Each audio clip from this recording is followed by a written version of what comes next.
কারণ তুমি তো কোনোদিন আমার কথাতে না করো না, আর আজকে তুমি না করছো কারণ বলছে প্রভু এই রামলীলার কথা আপনি যখন রাম গেছিলেন আমি তো যাকে আমি মাতার চোখে দেখতাম, জননীর চোখে দেখতাম, তাকে আপনি আমাকে আদেশ করেছেন প্রভু পদ্ম ফুলের পাপড়িটা ছেঁড়ার চেষ্টা করছে, আবার তিনি মালাটা জলে ফেলে দিচ্ছে, এখন বড় আমার যে কি বেদনা এবং তার কষ্ট হয়েছিল সেটা আমি কাউকে ভাষায় বলতে পারবো না। যদি কেউ কাউকে অধিক শ্রদ্ধার চোখে দেখে, তার প্রতি এইরকম ধরনের একটি আদেশ হয় যে তাও তুমি বনবাসে নিয়ে আসবো, সাধারণ ব্যাপার নয়। হ্যাঁ, এটি মেনে নেওয়া খুব কষ্টকর। তো আমি ছোট ভাই হওয়াতে কোনো বিচার না করে আমার পালন করতে হয়েছে। আমার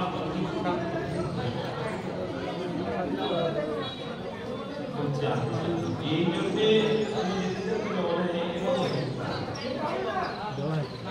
যেহেতু আমি ছোট, যখন যাহা আদেশ করেছেন আমি মাথা দিয়ে কোনো বিচার করি না, কিন্তু আমার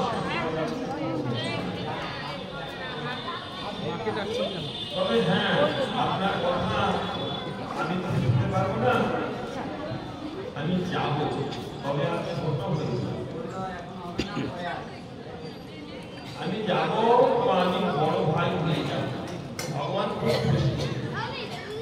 ঠিক আছে, এবার থেকে যতবার যাবো হরিপ্রীতি ততবার তুমি হবে বড়, আর আমি আবার তুই এখানে বদমেশ করতে আসছিস।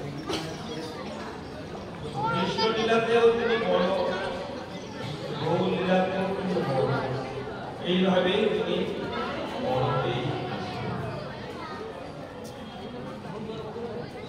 তো অনন্তদেব 10 দেব ধরি করে কৃষ্ণের সেবা, আর কোনো জায়গায় বলা আছে পঞ্চদেব ধরি করে কৃষ্ণের সেবা।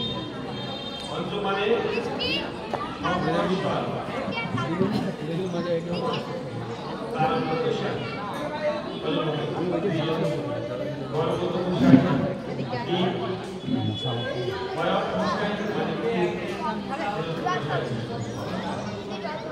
আর শেষস্থ শেষ নাম তাদের সংকর্ষণ আর অনুসারী কর্মচারী পরিবারে কৃষ্ণের সেবা।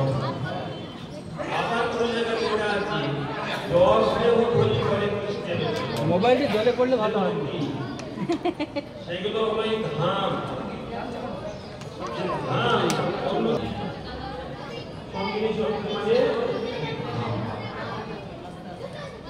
ধাম না থাকলে ভগবানকে ধারণ করতে হবে কোথা থেকে, বৃদ্ধ কোথায় দাঁড়াবে, কোথায় পূজা হবে, সে এক ক্ষেত্রে ধাম হয়ে ভগবানের যে সজ্জাটা যে অন্য কেউ না, ভগবান যদি রাস্তা চলতে থাকে সেটা ছাতার প্রয়োজন হয়, ওই ছাতাটাও ভগবান সেবা করার জন্য পাদুকাটা ও বড় আসল বেসন স্বপ্ন আবরণ পাদুকা, এইভাবে বলা হয়েছে যে 10টি দেবকে ধারণ করে আর ভগবান।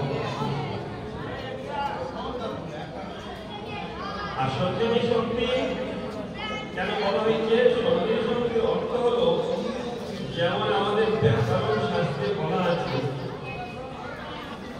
যে সন্ধি প্রকরণ তাদের গর্বে গর্বে মিলনের নাম সন্ধি, মহাযুক্ত আশয় মহাশয়। তো একটি গর্বের সঙ্গে আরেকটি গর্বের যে আগের দিনের থেকে এটা ভালো লাগছে। ঠিক ওই রকম কদিন একই ছিল, ভক্তের সঙ্গে ভগবানের যে মিলন তারই নাম সন্ধি, অর্থাৎ বড়দেব প্রভু সবই তিনি আবার তত্ত্বত গুরু তত্ত্ব। গুরুর কার্য হলো গোবিন্দের সঙ্গে বিবাহ করা। ওই যে নিত্য বলে তোমার গোবিন্দ আজ থেকে এই প্রতিষ্ঠা করা। সতীনাথী যেমন ধর্ম, এর পূর্বে বিবাহের পূর্বে সে জানতো না, সে ছেলেটার সঙ্গে কোনো সম্পর্ক ছিল না। যখন পিতামাতা এবং ঘটক এই ছেলেটার সঙ্গে মেয়েটার সম্বন্ধ করে দিল, সেই দিন থেকে সেই পুরুষকে ওরকম আমাদের নিত্যপতি হলো ভগবান। এই সম্বন্ধটা এই বলদেব খুব করার করে তার একটি শক্তির নাম সন্ধ্যী শক্তি। এই জন্যই এই বাচ্চা ওইদিকে যা, সব বাচ্চাদের আজকে ওদিকে দাঁড়ানো, ওদিকে যা। রাধা কৃষ্ণ ওই যে সদা একই স্বরূপ। আমার দুষ্টামি বিদায়